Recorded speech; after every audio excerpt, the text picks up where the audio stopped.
understood how you could do what you were doing at kind of a conventional big firm. Even just, I don't know how you got your podcast approved by all the people, because, it's just so much bureaucracy. So it was very challenging. Yeah.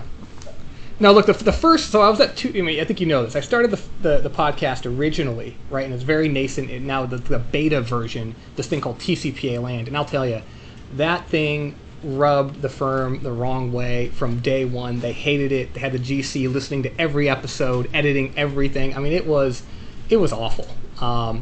When I went to Squire Patton Boggs, truthfully, they were a good firm, and they are a good firm, and they were true to their word, and they let me run with my podcast, and they let me run with the blog more or less, as I wanted. There's a couple things they asked me to tone down, like Dobbs, which we're going to talk to in a second. That's classically something that you're just not allowed to talk about stuff like that at BigLaw, right? You're just censored. That's just a fact.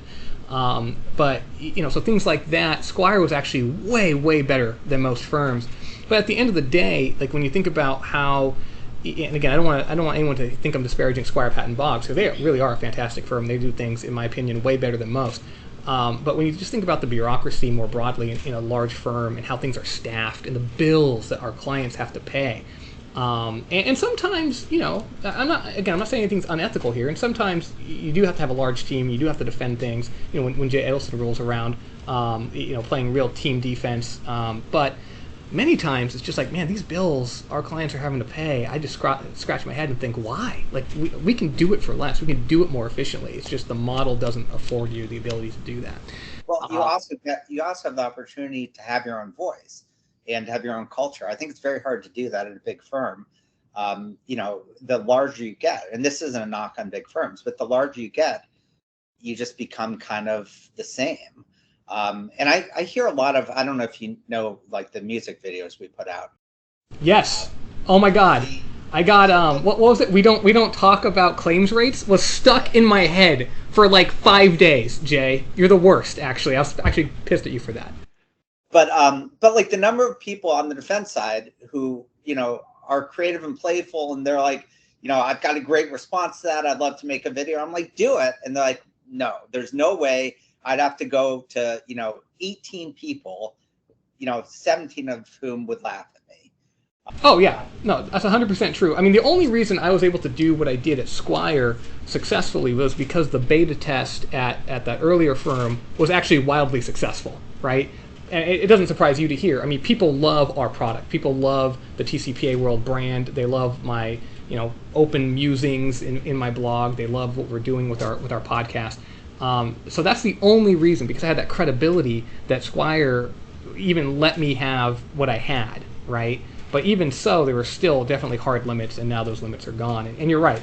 There's no way your average big firm is going to they're not going to spend the money, right, to go out there and produce a creative. I'm damn curious how much those things cost you, Jay, because they're really cool. They're very slick, very high production value, very impressive.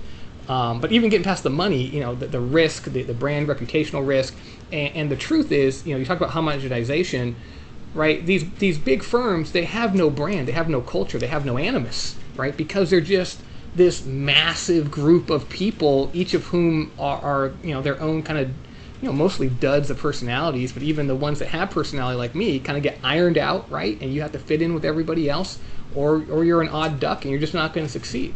So, I mean, it definitely does not, it's ironic that, or maybe it's not ironic, maybe it makes perfect sense that BigLaw is so damaging to creativity, which might be why you see so little creativity, frankly, on the defense bar more broadly. Yeah, you're probably more a plaintiff's attorney than a defense attorney, although you don't want to hear that. And you're doing great, so I'm not trying to steer you to the dark side. I can tell you, though, like the idea that you guys just froze. Are you still there? We're here, man. Okay. But the idea that they'd be worried about like the few dollars to support your podcast, if I were a business and had a TCPA case and I listened to your podcast, I would hire you guys in a minute. Like, you guys actually speak straight. You clearly know the law. You're following it in much more depth than our firm is. It's just crazy. And for our videos,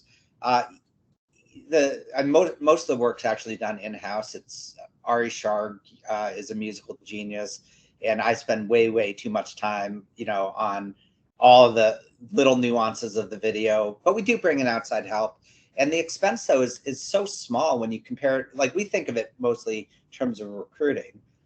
Like our summer class is so strong, and a lot of people came because they saw the videos and got a sense of our firm. It's a quick differentiator.